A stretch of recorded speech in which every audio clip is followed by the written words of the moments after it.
여러분 안녕하십니까? 서산 운산면에서 발생한 산불은 하루에 가까운 22시간여 만에 큰 불길이 잡혔습니다. 다행히 인명피해는 발생하지 않았지만 화마가 휩쓸고 간 현장엔 잿더미만 남았고 피해 주민들은 망연자실한 마음을 감추지 못했습니다. 김성민 기자입니다. 산불로 집이 불에 모두 탔고 집안 내부엔 타다 남은 자재들이 여기저기 널려 있습니다. 잿더미로 변한 집안에는 아직도 곳곳에서 연기가 피어오릅니다. 밤새도록 계속된 산불에 마을 주민들은 지금도 놀란 마음을 감추지 못하고 있습니다. 80대 할머니는 평생 이 같은 산불은 처음 봤다며 막막한 심정을 털어놓습니다. 아이고 잠도 못 잤어요. 불안해서. 여기서 튀었다 저기가 튀었다 막 널르더라고요. 불이 그냥 활활 빨갛게. 아이고 처음 봤어요. 산불로 소실된 또 다른 주택은 흔적도 없이 사라졌고 현장엔 반으로 쪼개진 가스통 등이 남아 화재 당시 상황을 보여주고 있습니다. 서산시 운산면에 발생한 산불은 22시간여 만인 오늘 오전 9시쯤 큰 불길이 잡혔습니다. 현장에 고압 송전선로가 통과하고 소나무도 많아 진화에 어려움을 겪었습니다. 마을 회관 등으로 긴급 대피했던 50농가 주민 240여 명은 다행히 집으로 돌아갔지만 주택 세 채와 창고, 수련원 건물 등 건물 7동이 불에 탔고 2가구에 이재민도 생겼습니다. 40헥타에 이르는 산불 현장에는 산 곳곳에 불씨가 남아 산림청과 충남소방, 군 헬기 등 18대와 공무원과 군인 등 1000여 명이 동원돼 하루 종일 잔불 진화에 나섰습니다. 이번 산불은 생활 쓰레기 소각으로 인한 실화로 추정되고 있습니다. 야산에 인접한 주택가에서는 쓰레기 소각을 금지하여 주시고 농민들께서는 논두렁과 밭두럭 소각을 금지해 주시면. 건조한 날씨 속에 천안시 성남면 야산에서 산불이 발생해 30분 만에 꺼지는 등 산불이 잇따르고 있습니다. TJB 김성민입니다. 한밭운동장 철거와 새 야구장 건립 문제가 정치 쟁점화된 가운데 허태정 대전시장이 오늘 허구현 KBO 총재를 만나 계획대로 사업이 진행돼야 한다고 밝혔고 허구현 총재도 뜻을 같이 한 것으로 알려졌습니다.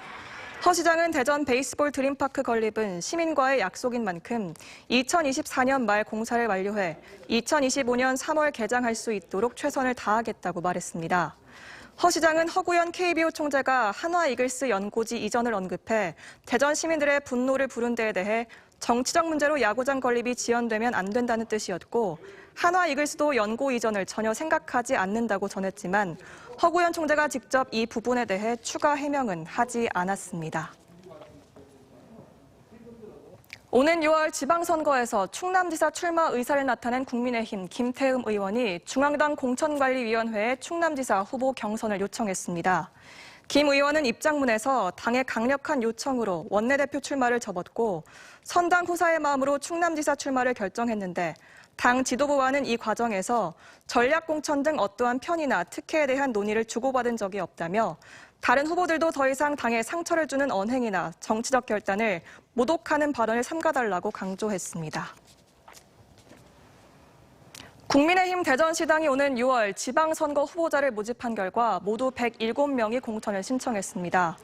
5개 구청장을 뽑는 기초단체장 후보에는 대덕구와 동구 각 2명씩, 중구, 유성구, 서구 각각 4명 등 모두 16명이 공천을 신청했고 비례대표를 포함한 광역의원 후보는 42명, 기초의원 49명 등이었으며 다음 주부터 서류 심사와 면접을 거쳐 후보자를 선발하게 됩니다. 더불어민주당 대전시당도 구청장과 광역기초의원에 대한 공천 신청 결과를 오는 12일 발표할 예정입니다. 보통 간에 지방이 쌓이는 지방간 하면 간염이나 간암으로 이어질 수 있다고만 생각하시는 분들 많으실 텐데요. 그런데 최근 비알코올성 지방간이 치매 위험도 높일 수 있다는 연구 결과가 나와서 각별한 주의가 필요합니다. 정진규 객원의학 전문 기자가 자세히 알려드립니다.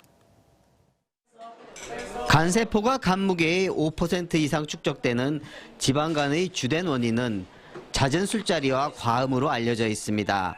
하지만 이런 알코올성 지방간은 전체 지방간 환자의 20%에 불과하고 술을 마시지 않았는데도 간세포에 지방이 쌓이는 비알코올성 지방간이 80%를 차지하고 있습니다. 그런데 이런 비알코올성 지방간이 치매 위험을 높일 수 있다는 연구 결과가 나왔습니다. 60세 이상 성인 60만여 명을 지방간 정도에 따라 세 그룹으로 나눈 뒤 그룹별 치매 발병률을 비교해보니 지방간이 심한 그룹을 중심으로 4만 8천여 명이 치매가 걸렸습니다. 연령과 흡연 여부 등 외부 요인을 배제하고 분석한 결과 지방간 정도가 심할수록 치매 발병 위험이 높아지는 경향도 확인됐습니다. 비만, 당뇨와 같은 대사성 질환과 관련이 높다고 알려진 비알코올성 지방간이 있는 경우, 특히 지방간 지수가 높으면 치매 발병 위험이 상승된다는 내용입니다. 때문에 치매 발병률이 높은 60세 이상 고령자의 경우 지방간이 있다면 간 기능 회복을 위해 각별한 주의가 필요합니다. 간에 지방이 쌓이지 않도록 하루 30분 이상 걷기나 달리기 등 규칙적인 운동으로 적정 체중을 유지하는 게 무엇보다 중요합니다. 비알코올성 지방간을 유발하는 내장 지방을 줄이기 위해선 밥이나 빵 같은 탄수화물 섭취는 줄이고 불포화 지방산이 많은 생선이나 견과류를 섭취하는 게 좋습니다. 이들 식단은 당류, 육류 섭취를 줄이고 올리브 오일 같은 불포화 지방산, 견과류, 생선, 채소와 과일을 자주 섭취하는 것을 권장합니다. 다만 금식을 통한 급속한 체중 감량은 요요 현상은 물론 그 과정에서 지방간이 악화돼 지방 간염까지 일으킬 수 있어 금물입니다. 최소 자기 체중의 5%를 감량하면 간 수치를 호전시킬 수 있고 약 10%를 줄이면 지방간을 개선할 수 있습니다.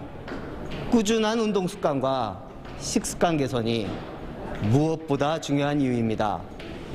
TJB 닥터 리포트 정직입니다. 대전과 세종, 충남의 하루 신규 확진자 수는 14,754명으로 사흘 연속 10,000명대를 기록했습니다. 대전은 전날보다 1,602명이 감소한 5,403명이 신규 확진되면서 5일 만에 확진자 수가 5,000명대로 다시 내려갔습니다. 충남은 806명 줄어든 7,998명의 신규 확진자가 발생했고 세종은 1,353명이었습니다. 내일부터는 보건소와 임시선별진료소에서 무료로 진행됐던 코로나19 신속 항원 검사가 중단되고 고위험군에 대한 PCR 검사만 시행됩니다. 대전 동구가 국토교통부에 부동산 조정 대상 지역과 투기 과열지구 해제를 건의했습니다. 동구는 최근 주택 가격이 하락하고 매매나 분양권 전매 거래가 감소하는 등 부동산 시장이 안정화되고 있다며 특히 다른 자치구보다 고령화율이 20%로 높은 데다 인구 감소 지수가 높아 해제 필요성이 높다고 밝혔습니다. 국토부는 2020년 6월 동구 전 지역을 조정 대상 지역과 투기 과열 지구로 지정한 바 있습니다. 산림청 국립산림과학원은 이달 초부터 산불 위험 지수가 급격히 상승함에 따라 산불 발생 2차 위기가 올 수 있다며 불법 소각 행위를 자제하는 등 각별히 주의해 줄 것을 당부했습니다.